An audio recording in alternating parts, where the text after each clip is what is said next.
स्वागत है दोस्तों नई क्लास में। आज सीईटी का मॉडल पेपर है, उसको सोल्व करते हैं। तो पहला क्वेश्चन है, निम्नलिखित में से कौन सा चित्तौड़गढ़ दुर्ग में स्थित नहीं है। चित्तौड़गढ़ दुर्ग में कौन सा है वो नहीं है। विजय स्तंभ है जो गुजरात विजय के उपलक्ष्य में बनाया गया था। कीर्ति स्तंभ भी है जो जैन कीर्ति स्तंभ है।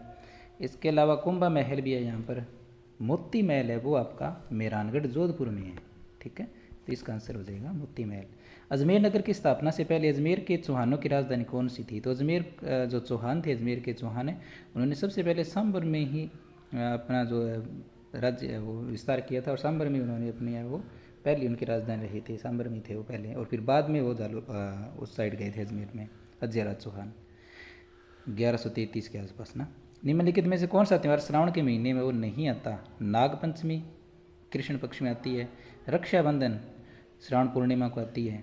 तीज तो आती है श्रावण में, ये छोटी तीज की बात कर रहा है।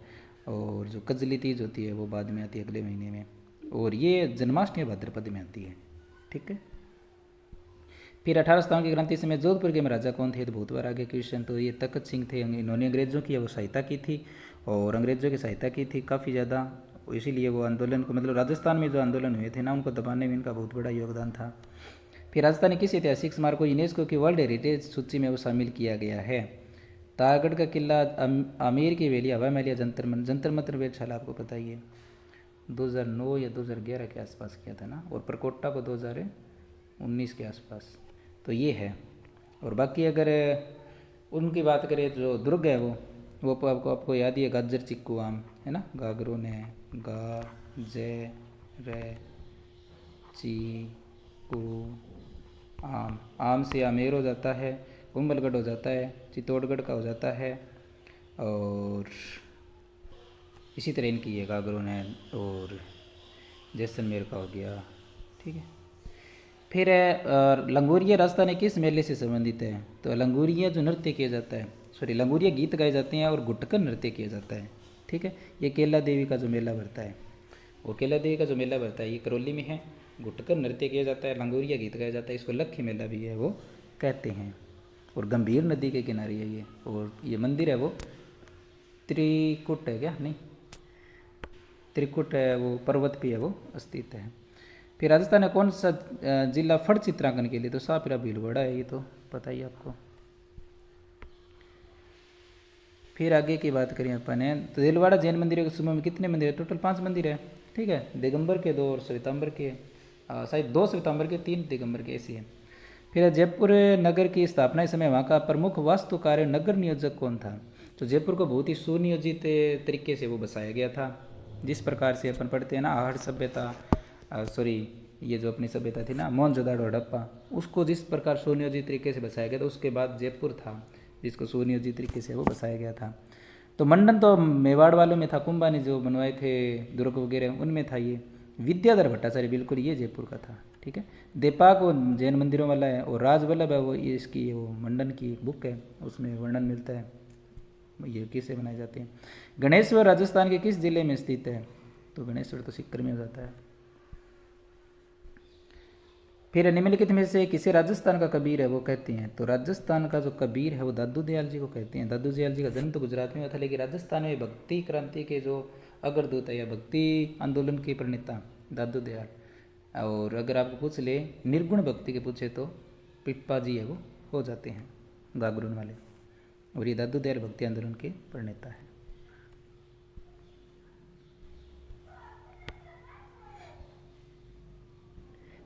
फिर अकबर को समझाने के लिए सर्वप्रथम किसे भेजा था। तो समझाने के लिए भेजा था, इसे याद करते हैं ना, जमा भट्टो।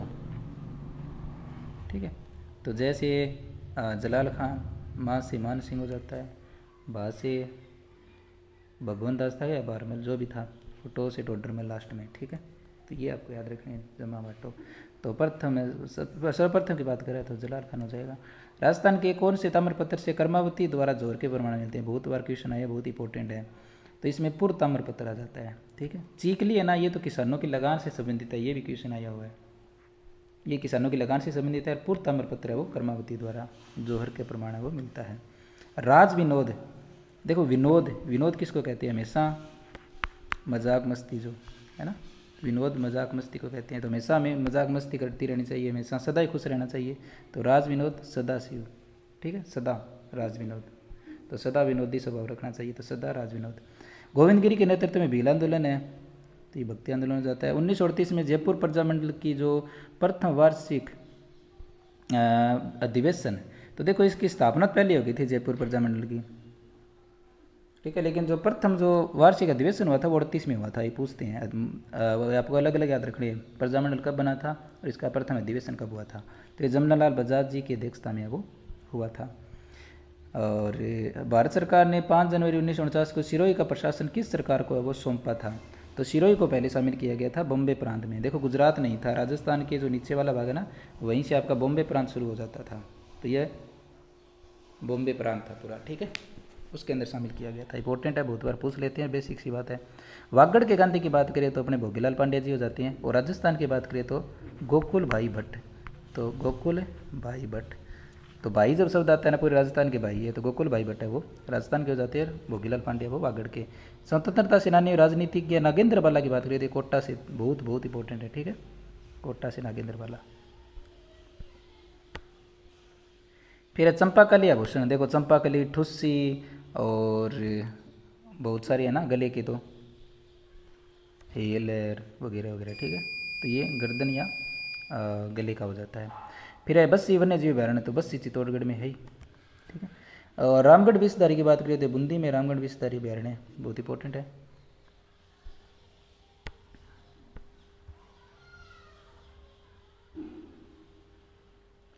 फिर है भारतीय वन नीति के अनुसार अरावली पहाड़ियाँ कितने प्रतिशत वन आच्छादित होने चाहिए। देखो अगर टोटल की बात करें ना, कोई भी राज्य टोटल 33% पर वन होने चाहिए, टोटल एवरेज जितनी जमीन है उसका 33% हिस्सा वो वन आच्छादित होना चाहिए। लेकिन राजस्थान का कितना है, 9.40 ही है, बहुत कम है ना, इसको बढ़ावा दिया जाना चाहिए। और मैदानी भाग है जहाँ पर खेती वगैरह होती है, तो वहाँ पर 20% पर वन है वो होनी चाहिए, ठीक है। और जो अरावली वाला पहाड़ी वाला एरिया है ना, उस पर 65% पे वन होना चाहिए कम से कम, ठीक है। तो अरावली का पूछा है तो ये हो जाता है 65%, तो ये आपको याद रखना है। राजस्थान में 9.40 है अभी एवरेज। और कौन सा केर व थोर का पसंदीदा प्राकृतिक, केर और थोर कौन से रेतीले मैदान में पाए जाते हैं, ठीक है। निम्नलिखित में किस प्रकार की मृदा, लिथोसोल्स तो आपकी पर्वतीय मृदा होती है, याद रखना है। देखो पर्वतीय मृदा होती है ना, इसमें जो वैसे देखो उपजाऊपन है ना, जो ढलान वाले एरिया वहाँ पर कम पाया जाता है, क्योंकि वो जो उपजाऊपन जो मिट्टी के ऊपर वाला होता है वो बह के नीचे आ जाता है। यहाँ पर परतीय पर्दन पाया जाता है, पूछ सकते हैं परतीय पर्दन कहाँ पर पाया जाता है, तो लिथोसोल्स में वो पाया जाता है। और कार्बनिक पदार्थ होते हैं वो ज़्यादा होते हैं, क्योंकि यहाँ पर पेड़ पौधे होते हैं, इसलिए पूछ लेते भी कार्बनिक पदार्थ किस में ज़्यादा होते हैं, ठीक है। फिर निम्नलिखित में से कौन सा BSHW की जलवायु को दर्शाता है। तो देखो BSS आ गया, मतलब ये क्या आपकी अर्ध शुष्क की बात कर रहा है, BWHW शुष्क हो जाती है, ठीक है। और CWG उपाद्र राद्र ये W हो जाती है। तो BSHW तो अर्ध शुष्क की बात कर रहा है। देखो जालोर बिल्कुल अर्ध शुष्क में आता है, ठीक है। साउथ जो जोधपुर है, जालोर है, ठीक है, ये जो एरिया है ना आपका वहाँ से लेकर के, और इधर आपका सिक्कर झुंझुनू वाला वो ये एरिया पूरा अर्ध शुष्क में आता है। और गंगानगर देखो 1938 के आसपास ये किया गया था जो वर्गीकरण, तो गंगानगर को शुष्क में लिया है, BWHW में लिया है। डूंगरपुर AW में आ जाता है, और बीकानेर BWHW में आता है, ठीक है। तो इसने पूछा BSHW अर्ध शुष्क में, तो जालोर आ जाएगा। जाखम आई तथा ये तीनों नदियाँ राजस्थान किस जिले का निरूपण करते हैं, मतलब तीनों कहाँ पर है ये, तो ये प्रतापगढ़ में है ना। और जाखम पे तो बांध भी है, वो तो सबसे ऊंचा जो राणा कौन सा, सॉरी जाखम बांध है ना, 80-82 मीटर ऊंचा। फिर है थॉर्नवेट वर्गीकरण के अनुसार निम्नलिखित में से कौन सा बांसवाड़ा व डूंगरपुर की जलवायु को दर्शाता है। तो थॉर्नवेट के अनुसार पूछ रहा है ये।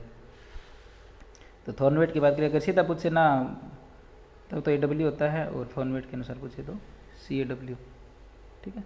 EAD तो एरिड हो जाता है, मरुस्थल वाला हो जाता है, तो ये हो जाता है इसका। किस नदी को मसूरदी नदी भी कहते हैं, तो ये कांकनी नदी है, इसको मसूरदी नदी भी कह देते हैं, जैसलमेर में है, ठीक है। और कांतली है, ये आपके सिक्कर वाले एरिया में है।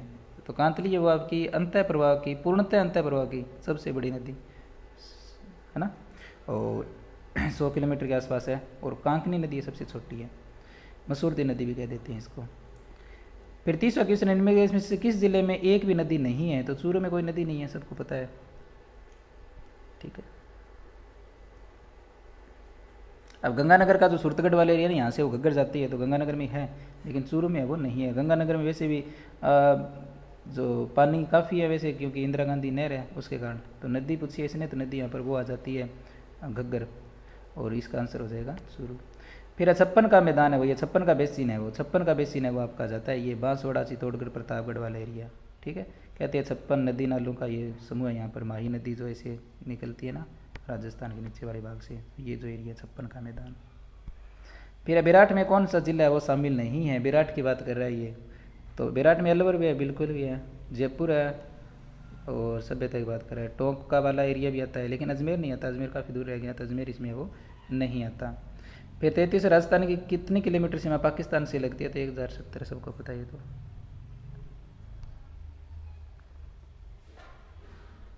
फिर 34 राजस्थान का कौन सा जिला है IWRM के लिए वो चयनित नहीं है। IWRM मतलब वो एकीकृत जल संसाधन जो प्रबंधन की बात करता है।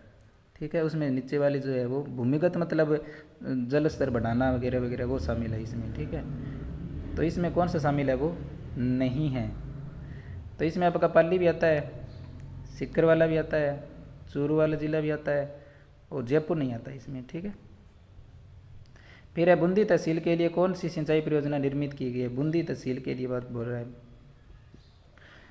तो इसमें आ जाता है आपका बिसलपुर जखम जवाई गुड्डा, गुड्डा परियोजना, बहुत बार पूछा गया क्वेश्चन है, तो गुड्डा परियोजना आपके बूंदी वाले में। फिर है चूलिया जलप्रपात के नीचे की ओर राजस्थान में कौन सा बांध बना है। चूलिया जलप्रपात जो सबसे ऊंचा जलप्रपात था, ठीक है, और अभी एक और बन गया है। तो चूलिया जल जो प्रपात है उसके नीचे कौन सा बांध बना हुआ है, तो ये राणा प्रताप सागर बांध। ठीक है, तो देखो राणा प्रताप सागर बांध है ना, सबसे लंबा बांध है ये ना, राणा प्रताप सागर बांध राजस्थान का, और जल भराव की दृष्टि से भी काफ़ी बड़ा बांध है ये।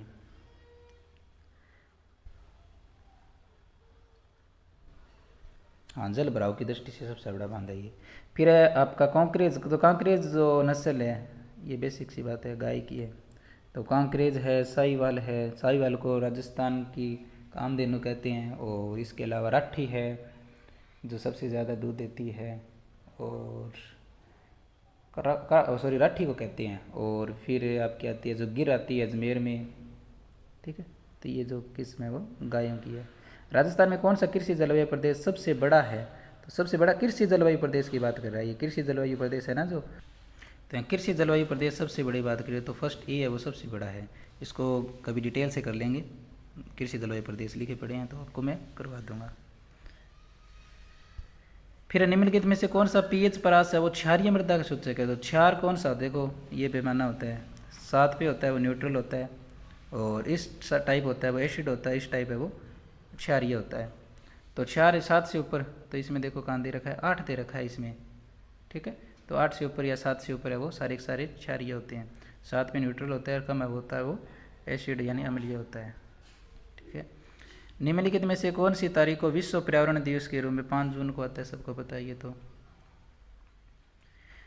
फिर है ढींगला है, बिडर और बिडरिया है, नाथ द्वारिया है, ये बिल्कुल मेवाड़ में जो सिक्के चलते थे।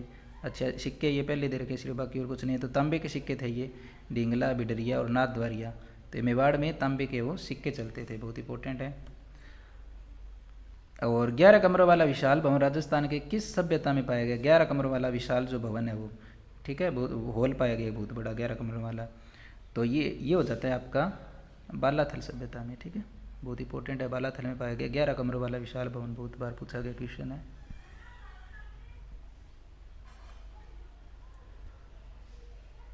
फिर है वेदक सार है, पूजा पद्धति पुस्तक की रचना किसने की थी, तो ये तो बहुत इंपॉर्टेंट है।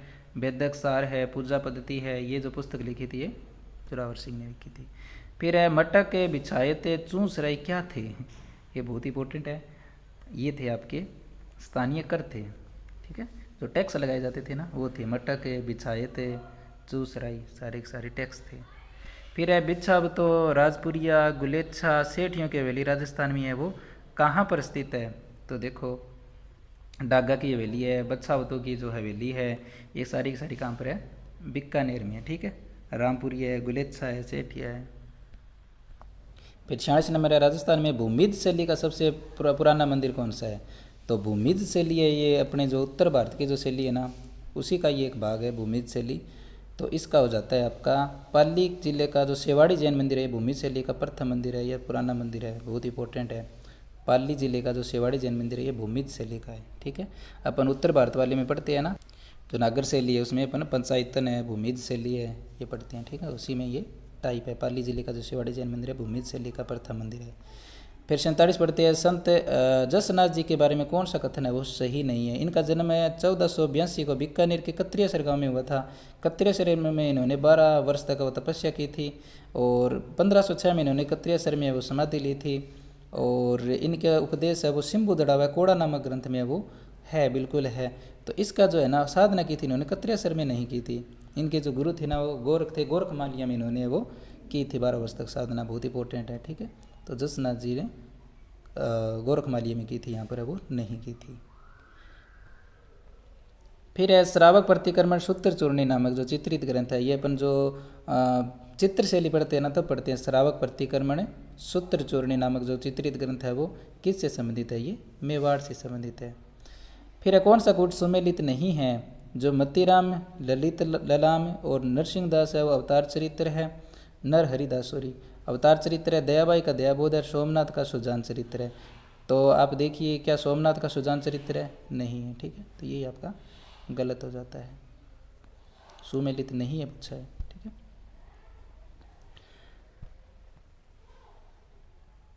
फिर है जल झूलनी एकादशी त्यौहार राजस्थान में कब मनाया जाता है। जल झूलनी की बात कर रहा है। तो देखो एकादशी एक होती है तो पहले देखो सुलाते हैं, देव सैनी एकादशी आती है, यानी उस आगे फिर 3 महीने होती है ना, बारिश वगैरह की होती हैं, तो उसमें फिर मांगलिक कार्य वगैरह नहीं होती है, शादी वगैरह नहीं होती, क्योंकि वो बारिश का मौसम होता है। इसीलिए पहले तो सुला देते हैं, देव सैनी होती है। फिर देव जल झूलनी, मतलब उनको है ना एक बार निकाल के झुलाया जाता है मूर्तियों वगैरह को, और फिर कार्तिक के बाद है वो देव उठनी आ जाती है, मतलब मांगलिक कार्य वो शुरू हो जाते हैं। तो ये जल झूलनी आ जाती है भाद्रपद में। वर्ष 1828 से स्थापित ब्रह्म समाज के संस्थापक कौन थे। तो ब्रह्म समाज के संस्थापक कौन थे, राजा राममोहन राय जी थे। ठीक है, ब्रह्म समाज की बात करें तो। फिर गणेश महोत्सव का प्रारंभ किसने किया था, तो ये लोकमान्य तिलक ने वो किया था। हालांकि थोड़ा कंट्रोवर्सी वाला है, थोड़ा सा पढ़ना इसके बारे में गूगल वगैरह से, लेकिन क्यों किया था मतलब कारण की बात कर रहा हूँ मैं, बाकी इन्होंने ही किया था। ठीक है, फिर बंगाल में सामाजिक धार्मिक सुधारों में अग्रणी आत्मीय सभा की शुरुआत है वो किसने की थी। आत्मीय सभा की बात करें तो ये इन्होंने की थी, राजा राममोहन राय जी ने की थी, सामाजिक कार्यकर्ता थे। इसके अलावा निम्नलिखित में से भारत में सामाजिक और धार्मिक सुधार की सक्रियता से वो नहीं जुड़े थे। तो राजा राममोहन राय थे, बिल्कुल थे। सती प्रथा वगैरह, और ईश्वर चंद्र विद्यासागर इन्होंने क्या किया था, वो विधवा पुनर्विवाह उसको लागू करवाया था, तो ये भी थे। और ज्योतिबा फुले, महात्मा ज्योतिबा फुले जो नारी शिक्षा के अग्रणी हैं, इन्होंने स्कूल खुलवाए थे, महिला शिक्षा के लिए किए थे। तो भारतेंदु हरिश्चंद्र ये लेखक थे, तो ये इनका आंसर है वो हो जाएगा। 1905 से बंगाल राज्य के विभाजन की घोषणा किसने की थी। तो बंगाल राज्य की जो घोषणा की थी उस टाइम कौन था वाइसराय, उसके पूछ रहा है, तो ये हो जाएगा कर्जन, लॉर्ड कर्जन। ठीक है, फिर 21 वर्ष में कांग्रेस और मुस्लिम लीग ने ऐतिहासिक लखनऊ समझौते पर हस्ताक्षर वो किए थे। तो लखनऊ समझौते की बात करें तो ये हुआ था 1916 में हुआ था। ठीक है, फिर रोलेट एक्ट की प्रतिक्रिया के रूप में खालिस्तान को राष्ट्रीय अपमान दिवस के रूप में आयोजित है वो किया गया था। रोलेट एक्ट जब लाया गया था तो उसके विरोध में राष्ट्रीय अपमान दिवस के रूप में वो आयोजन है वो किया गया था। कौन से दिवस को, तो ये 1919 में था, 6 अप्रैल 1919। ठीक है, हथियारों के माध्यम से ब्रिटिश शासन को पलटने के लिए काकोरी कांड की घटना 1925 में खालिस्तान के सदस्यों द्वारा वो की गई, यानी कौन से उनका जो संगठन था किसके द्वारा वो किया गया था, तो इसका हो जाता है आपका हिंदुस्तान रिपब्लिक एसोसिएशन। ठीक है, और इसके अलावा हिंदुस्तान ने सोशलिस्ट रिपब्लिक एसोसिएशन का गठन वर्ष में अंग्रेज़ों को उखाड़ फेंकने के उद्देश्य से किया गया था। तो इसका गठन है वो कब किया गया था, 1928 में किया गया था। ठीक है, 1928। और 1904 में क्रांतिकारी की गुप्त संस्था के रूप में अभिनव भारत की स्थापना किसने की थी, बहुत इंपॉर्टेंट है, अभिनव भारत की जो स्थापना किसने की थी, तो ये सावरकर ने की थी, वीडी सावरकर ने, वीर दामोदर सावरकर। फिर है दक्षिण से उत्तर की ओर भारत के मुख्य भूमि का विस्तार 8 डिग्री उत्तरी अक्षांश, मतलब उत्तरी उत्तरी है, देखो अपने ऐसे पढ़ते हैं ना, पृथ्वी को 4 भाग बांटते हैं, तो ये इंडिया ऊपर में आता है, उत्तरी उत्तरी में आता है, ठीक है। तो ये 8/4 उत्तरी अक्षांश से लेकर 37 डिग्री 6 मिनट उत्तरी अक्षांश तक है वो विस्तार है इसका। फिर निम्नलिखित में से किस पहाड़ी पर पूर्वी घाट पश्चिमी घाट से है वो मिलती है, यानी इधर पूर्वी घाट वाली पहाड़ियाँ, इधर पश्चिम वाली घाटियाँ, जो पश्चिमी घाट की जो पहाड़ियाँ हैं वो कहाँ जाके है वो मिलती है, तो ये नीलगिरी की पहाड़ियाँ बहुत इंपॉर्टेंट है, ठीक है। फिर निम्न पर्वत श्रृंखला में से डेड्डा बेटा सबसे ऊंची चोटी है, ठीक है, डेड्डा बेटा वो सबसे ऊंची चोटी है,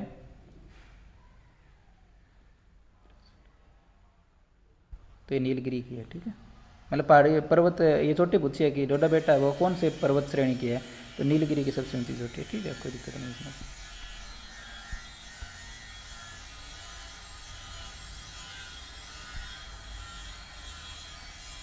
बिसलपुर अवस्थित मानव निर्मित जलाशय गोविंद सागर निम्नलिखित में से किस राज्य में, गोविंद सागर जो बांध है वो कहाँ पर है, तो हिमाचल में है, ठीक है। फिर निम्नलिखित में से कौन सी जायद ऋतु की फसल है, तो जायद मतलब बीच वाली, जो न रबी की और न आपकी खरीफ की हो, बीच वाली जो है वो, तो सरसों तो रबी की हो जाती है, यहाँ पर जो कद्दू यानी सब्जियाँ होती है ना खास कर वो जायद में आती है, या फिर तरबूज है, इस प्रकार की जो चीज़ें आती है तो वो आपके जायद में आ जाती है। मूंगफली भी रबी में आ जाती है। केरल में समुद्री तट के रेत के में भरपूर मात्रा में क्या पाया जाता है, समुद्री तट की रेत में भरपूर मात्रा में क्या पाया जाता है, तो इसमें थोरियम पाया जाता है, इंपॉर्टेंट है। अपने राजस्थान में यूरेनियम पाया जाता है ना, अभी सिक्कर में भी इसके भंडार मिले हैं, तो ये है वो थोरियम बहुत ज़्यादा है, इंपॉर्टेंट है, ये रेडियो एक्टिव जो तत्व होता है, परमाणु बम वगैरह में काम आता है। फिर ब्रह्मपुत्र नदी के तट पर कौन सा शहर स्थित है, तो ये हो जाता है। और फिर नागार्जुन सागर परियोजना निम्न में से किस नदी पर स्थित है, नागार्जुन जो परियोजना है वो कौन सी नदी पर स्थित है, तो कृष्णा नदी पर है। फिर 69 नंबर है, भारत की जलवायु को मोटे तौर पर निम्नलिखित में से के रूप में वर्णित है वो किया गया, भारत की जलवायु की बात कर रहे हैं, तो भारत की जलवायु किस प्रकार की है, शुष्क और अर्धशुष्क प्रकार, भूमध्य रेखीय प्रकार, ध्रुवीय प्रकार या मानसून प्रकार, तो मानसून प्रकार है, क्योंकि देखो शुष्क और अर्धशुष्क इसको तो हम नहीं ले सकते, क्योंकि यहाँ पर अपने राजस्थान की बात नहीं कर रहे, इंडिया की बात करें, भूमध्य रेखीय तो भूमध्य बीच में रह गया, अपन देख लो ये 23 डिग्री से 23 डिग्री ऊपर है, तो अपने तो यहाँ पर आते हैं, है ना। और फिर ध्रुवीय प्रकार बिल्कुल ये जो शीत वाला होता है वो है, ऊपर वाला, पृथ्वी का जो ऊपर वाला ग्लोब के ऊपर वाला भाग है वो है ध्रुवीय प्रकार, तो मानसून प्रकार है वो हो जाता है। फिर किस नदी के बेसिन को भारत के उत्तरी 10 राज्यों द्वारा, किस नदी के बेसिन को भारत के उत्तरी 10 राज्यों द्वारा बांटा गया है, तो ये तो गंगा है, सबसे लंबी नदी है, जो भारत की सबसे लंबी नदी। फिर प्रारूप समिति का गठन है वो कब किया गया था, प्रारूप समिति, मसौदा समिति भी कह देती हैं, ठीक है, तो इसका जो किया गया था गठन है वो अगस्त में किया गया था 1947 में, ठीक है, 29 अगस्त 1947, बहुत वो इंपॉर्टेंट है, और इसके अध्यक्ष थे वो भीमराव अम्बेडकर जी थे।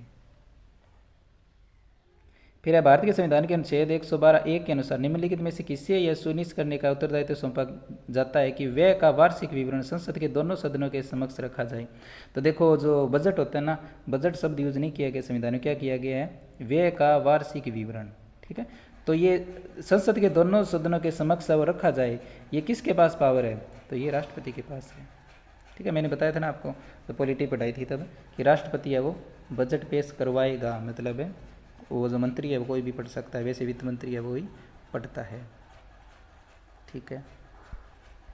फिर भारतीय संविधान की प्रस्तावना के संबंध में निम्नलिखित में से कौन सा कथन है वो सही है, यह संविधान का भाग नहीं है, इसे 1972 में संविधान में एक संविधान संशोधन द्वारा बाद में सम्मिलित किया गया, या बाद में शामिल किया गया था क्या, इसे संसद द्वारा संशोधित है वो नहीं किया जा सकता, यह प्राप्त किए जाने वाले उद्देश्यों को इंगित करता है, तो ये बोल रहा है सही कथन, कौन सा कथन सही है, तो एक ही कथन सही है जो आपका डी वाला है, क्योंकि यह संविधान का भाग नहीं, बिल्कुल संविधान का भाग, क्योंकि स्वतंत्र भारतीयवाद में इसको माना गया था कि संविधान का अभिन्न अंग है प्रस्तावना, इसे 1972 में नहीं, इसको पहले से शुरू किया गया, शामिल किया गया था हम भारत के लोग, वो इसे संसद द्वारा संशोधित नहीं किया जा सकता, किया गया ना, समाजवाद वगैरह, धर्म, पंथ निरपेक्ष, ये सब जोड़े गए थे ना, तो ये भी सही है, तो ये मतलब नहीं किया जा सकता है, ठीक है, तो यह प्राप्त किए जाने वाले उद्देश्यों को इंगित करता है। बिल्कुल समाजवाद, पंथ निरपेक्ष, है ना, अखंड भारत है, तो वो सारे शब्द है वो अपने भारत की वो परिभाषा बताते हैं, विशेषता बताते हैं।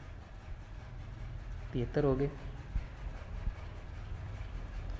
फिर 74 है, भारतीय संविधान का अनुच्छेद 24 कारखानों आदि में बच्चे के रोजगार का निषेध किससे संबंधित है? भारतीय नागरिक के मौलिक अधिकार से संबंधित है या केंद्र सरकार, राज्य सरकार नीति निर्देशक सिद्धांत से संबंधित है? तो बेसिक सी बात है, ये मूल अधिकार से संबंधित है। ठीक है, तीसरे भाग में संविधान के अनुच्छेद 276 के अनुसार कराधान को और प्रभावित करने वाले विधेयकों के लिए किसकी पूर्व अनुमति की आवश्यकता होती है? तो बिल्कुल ये आपके राष्ट्रपति की, जो वित्त विधेयक होते हैं, धन विधेयक होते हैं, ठीक है, टैक्स वगैरह की बात कर रहा है, तो ये सारे के सारे इसमें राष्ट्रपति की पूर्व अनुमति से ही पेश किया जाता है। फिर कोई भी व्यक्ति भारतीय प्रधानमंत्री के रूप में अधिकतम कितनी बार सेवारत है वो हो सकता है? देखो, राष्ट्रपति और इसकी कोई सीमा नहीं है कि कितनी बार सिलेक्ट होगा। ठीक है, महासचिव राज्यसभा को सहायता प्रदान करता है, जिसका पद किसके बराबर होता है? महासचिव राज्यसभा को वो सहायता प्रदान करता है। महासचिव किसके बराबर होता है? तो भारतीय राज्य सरकार कैबिनेट मंत्री, संसद के सदस्य, विधानमंडल के सदस्य, भारत सरकार के कैबिनेट सचिव के बराबर होता है। ठीक है, मंत्री के बराबर नहीं होता, सचिव के बराबर होता है, कैबिनेट सचिव के बराबर उसका पद होता है। ठीक है, और ये हमने पढ़ा था, जो राष्ट्रपति के चुनाव होते हैं ना, उसमें ये निर्वाचन अध्यक्ष के रूप में भी काम करता है महासचिव। फिर लोकसभा के अध्यक्ष को उसके पद से किसके द्वारा हटाया जा सकता है? लोकसभा के अध्यक्ष को बात कर रहा है ये, राष्ट्रपति, प्रधानमंत्री। देखो, राष्ट्रपति है ना, किन किन को हटा सकता है? पद पर रहते हैं मंत्रियों को हटा सकता है ये। ठीक है, और इनको मतलब लोकसभा के अध्यक्ष की बात नहीं है, यहाँ नहीं हटा सकता, प्रधानमंत्री नहीं हटा सकता, संसद के दोनों सदन द्वारा पारित प्रस्ताव द्वारा, ये लोकसभा, देखो लोकसभा अध्यक्ष की बात करें तो लोकसभा द्वारा पारित प्रस्ताव द्वारा ही लोकसभा अध्यक्ष को वो हटाया जा सकता है। ठीक है, क्योंकि लोकसभा का हेड होता है ये। फिर निम्नलिखित में से कौन सा काम निर्वाचन आयोग का नहीं है? चुनाव चिन्हों का आवंटन करना, निर्वाचन तारीख तय करना, चुनाव की निष्पक्षता बनाए रखना, चुनाव के लिए उम्मीदवारों को चयन करना। देखो, उम्मीदवार ये चयन थोड़ी करेंगे, है ना, ये सिर्फ योग्यता अयोग्यता देखेंगे, भैया आपके लिए ये योग्यता नहीं चाहिए, आप ये चुनाव लड़ना चाहते हो तो। ठीक है, भारतीय संविधान का 100वां संशोधन किससे संबंधित है? 100वें संविधान संशोधन की बात कर रहा है ये। जीविका की सुरक्षा और फेरी वालों का विनिमय, भारत द्वारा क्षेत्रों को प्राप्त करना और बांग्लादेश में कुछ क्षेत्रों का हस्तांतरण करना। हाँ, यही था वो, उसमें कुछ जो किए गए थे, द्वीप वगैरह इधर उधर है वो किए गए थे, तो ये था 100वां। और जीएसटी से संबंधित हो जाता है आगे, और 103वां वो EWS से संबंधित था। ठीक है, ये आपको याद रखने। फिर समतल दर्पण द्वारा बनने वाला प्रतिबिंब सदैव कैसा होता है? समतल दर्पण मतलब हम शीशे में देखते हैं, वो किस प्रकार का होता है? रुको, नेक्स्ट पेज निकाल लूँ मैं।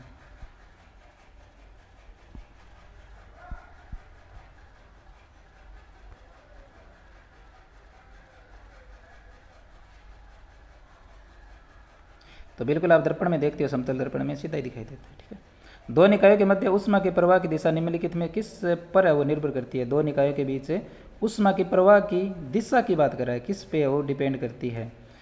उनकी विशिष्ट उष्मा पर, उसके गुप्त उष्मा पर, ताप पर है, उनके स्पर्श क्षेत्र पर। तो ताप पर करती है, जैसे मान लो ये गर्म है, इसका टेम्परेचर है 50 डिग्री है, और ये इसके टच में एक और वस्तु, और इसका टेम्परेचर है वो 35 डिग्री है, तो बेसिक सी बात है 50 से 35 की ओर जाएगा। ठीक है, तो उनके ताप पे डिपेंड है वो करती है। आसपास के वातावरण में पशुओं और पौधों के संबंध में अध्ययन को क्या कहते हैं? अपने आसपास का जो वातावरण है, पशुओं और पौधों के संबंध के अध्ययन को, अच्छा, पशुओं और पौधों के संबंध के अध्ययन को क्या कहते हैं? तो ये कहते हैं पारिस्थितिकी विज्ञान। बिल्कुल बेसिक सी बात है, अपने आसपास के वातावरण का संबंध है वो। निम्नलिखित में खाद्य श्रृंखला में एक्स की संभावित कड़ी को पहचानिए। घास कीट खाता है, कीट को मेंढक खा जाता है, और मेंढक को है वो कौन खा जाता है? तो मेंढक को सांप खा जाता है, सांप को फिर है वो गरुड़ खा जाता है। तो इसको कहते हैं अपने खाद्य श्रृंखला कहते हैं। ठीक है, एक दूसरे से वो जुड़ी हुई होती है। फिर है बेसल प्रोटोकॉल निम्न में से किससे संबंधित है? बेसल प्रोटोकॉल किससे संबंधित है? तो ये बिल्कुल खतरनाक अपशिष्ट पदार्थों के सीमा पार स्थानांतरण से है। निम्न में कौन सा रासायनिक परिवर्तन है? वो रासायनिक में नया पदार्थ बनता है। ठीक है, ऊर्जा के लिए कार्बोहाइड्रेट का रूपांतरण बिल्कुल है। पानी को भाप में परिवर्तित करना, देखो पानी को वापस प्राप्त कर सकते हैं, तो ये आपका कोई रासायनिक परिवर्तन नहीं, ये आपका भौतिक परिवर्तन है। ठीक है, दूध से दही बना, इसको वापस नहीं बना सकते, नया पदार्थ बन गया। ताप कोयला मतलब कोयले को जलाना, ठीक है, तो ये भी रासायनिक है। तो पानी के भाप बनना ये भौतिक परिवर्तन है। जब हम प्याज काटते हैं तो एक सिंथेज एंजाइम प्याज के अमीनो एसिड सल्फोसाइड को किस एसिड में वो परिवर्तित है वो कर देता है? तो ये सल्फोनिक एसिड में कर देता है। ठीक है, ये बहुत इंपॉर्टेंट है, बेस पूछ लेते हैं, इसी से अपने आंखों में वो पानी आता है, सल्फोनिक एसिड। फिर 88 है ईसीजी किससे संबंधित है। देखो एक ईईजी होता है, ईईजी होता है, और एक ईसीजी होता है। ठीक है, तो ईसीजी संबंधित है इलेक्ट्रोकार्डियोग्राफ। ठीक है, हार्ट से संबंधित होता है। ईजी ये मस्तिष्क से संबंधित होता है। ठीक है, और इलेक्ट्रोकार्डियोग्राफ जो चलता रहता है ना ऐसे P P P P hospital में, वो। फिर सूक्ष्मक्षिपाक विटामिन किस विटामिन की कमी से होता है। त्वचा शुष्क हो जाती है ना, उसकी बात कर रहा है, तो विटामिन ए की कमी से हो जाता है। ठीक है, डी तो अपने हड्डियों कमज़ोर हो जाती है, रिकेट्स होता है। सी से सक्रिय दांतों मसूड़ में खून आना। ठीक है, और की है वो अपने रक्त से संबंधित होता है ना, हाँ, थक्का जमाने से संबंधित। मानव शरीर में पानी की कमी के कारण कौन सा डिहाइड्रेशन हो जाता है। ठीक है, काफ़ी खतरनाक स्थिति होती है ये। उत्पादक क्षमता बढ़ाने वाले व्यय किस प्रकार के व्यय के उदाहरण। उत्पादक क्षमता बढ़ाने वाले व्यय यानी उत्पादक बढ़ा रहे हैं हम, तो यहाँ पर निवेश हो जाता है। निवेश करेंगे तभी तो आपका उत्पादन बढ़ेगा। ठीक है,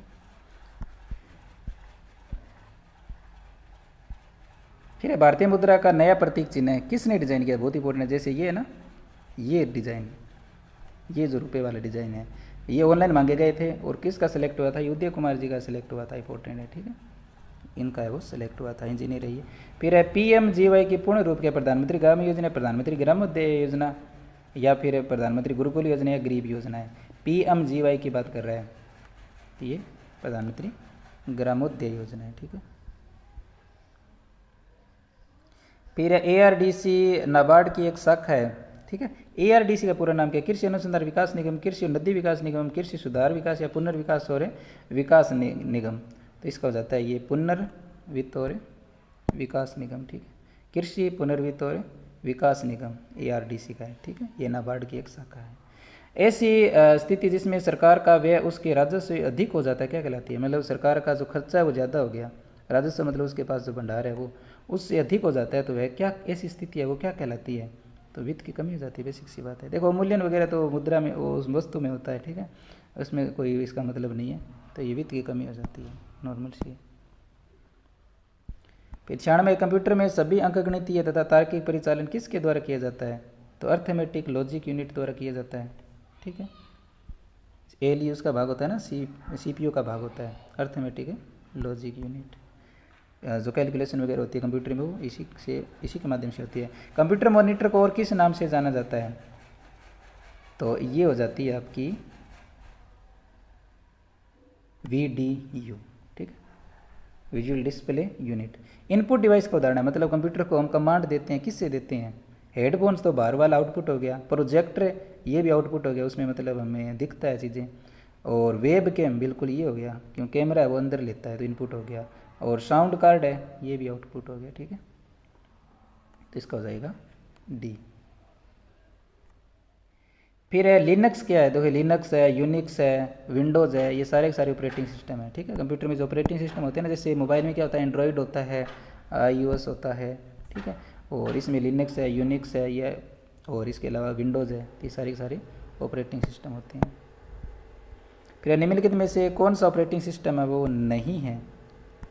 एंड्रॉयड, विस्टा, ओपेरा, iOS। देखो iOS होता है, अभी बताया मैंने, एंड्रॉयड भी होता है, विस्टा भी होता है, जो विस्टा है ना, विंडोज़ विस्टा 7, विंडोज़ 7 है जो। ओपेरा एक ब्राउज़र है। ठीक है, ओपेरा है, यूसी ब्राउज़र है। तो ये सारे के सारे क्या होते हैं, ब्राउज़र, जो नेट सफरिंग की है वो काम आते हैं। 4 शब्द दिए गए हैं, इनमें से 3 किसी प्रकार से एक समान है, जबकि चौथा असंगत है। असंगत का चयन करना है। चौक, पुस्तक, मार्कर और पेन। तो बेसिक सी बात, चौक लिखने काम आता है, मार्कर लिखने काम आता है, पेन लिखने काम आता है, पुस्तक है वो लिखने काम नहीं आती। ठीक, फिर उस संख्या का चयन करें जो निम्न श्रृंखला में प्रश्न चिन्ह के स्थान पर आ सकती है। 5, 10 से 17 और 26। तो इसमें देखो 5 में 5 जोड़े, पहले कितने जोड़े, 5, तो 10 हो गया। ठीक है, फिर हमने कितने जोड़े, 7, तो कितने हो गए, 17। फिर इसमें 2 जोड़ते जाएंगे, इसमें 9 जोड़ेंगे, तो 9 जोड़ेंगे कितने हो जाएंगे, 17, 27, 26 हो गए। ठीक है, अब और जोड़ेंगे, 9 में 2 जोड़ दो, कितने हो गए, 11। तो 26 में 11 जोड़ोगे, कितने हो गए, 37, तो इसका 37 है वो आंसर हो जाएगा।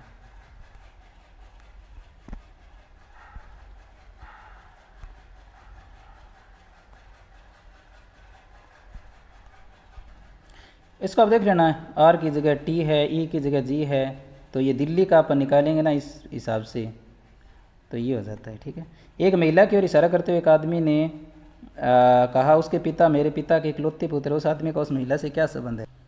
तो ये कह रही है, एक महिला है वो एक आदमी की तरफ इशारा करते कह रही है कि उसके पिता मेरे पिता के इकलौते पुत्र हैं, यानी उस आदमी का जो पिता है, ठीक है, आदमी का पिता है और इस लड़की का जो पिता है वो उसके पिताजी का अकेला पुत्र है, तो बेसिक सी बात है, उसके पिताजी हो गए। ठीक है,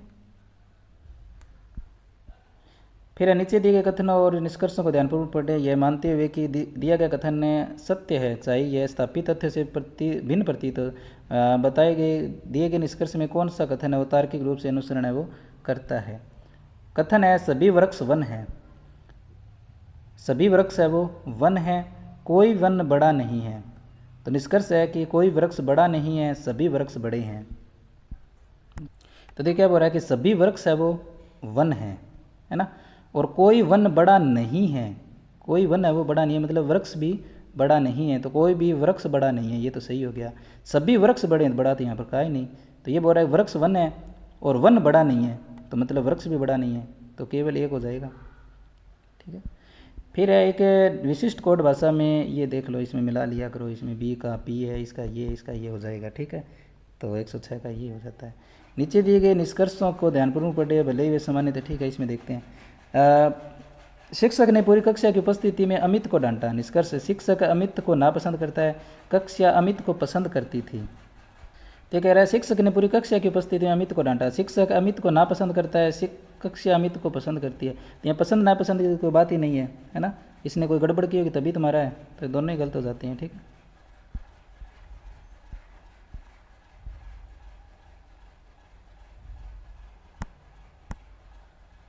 तो ये कह रहा है एक क्षेत्र एक समलंब के आकार का है। ठीक है, समलंब कैसा होता है, ऐसा, जिसकी समांतर भुजा 260 260 है और ऊपर वाली कितनी है 100 मीटर है, और उसके असमांतर भुजाएं प्रत्येक की लंबाई 100 है, तो ये 100 वाली है। ठीक है, तो ये बोल रहा है इसका क्षेत्रफल ज्ञात करना है, तो मैं निकालना पड़ेगा पहले ये, क्योंकि समांतर चतुर्भुज क्या होता है 1/2 समांतर भुजाओं का योग, ये जो समांतर भुजा इनका योग, उनके बीच की दूरी, तो ये दूरी। ठीक है, ये निकालनी पड़ेगी। तो ये कैसे निकालेंगे पाइथागोरस प्रमेय से, तो ये 100 है, ये भी 100 है, तो ये 160 रह गया। ठीक है, तो 160 है और ये कितना है 100 है, तो इससे वो निकल जाएगा 160 और ये आपका 100, तो ये दूरी निकल जाएगी। फिर 1/2 समांतर भुजाओं का योग गुणा उनके बीच की दूरी निकाल देंगे, तो इसका आ जाएगा ये 10,800। एक घनाभ की लंबाई चौड़ाई और ऊंचाई का योग 20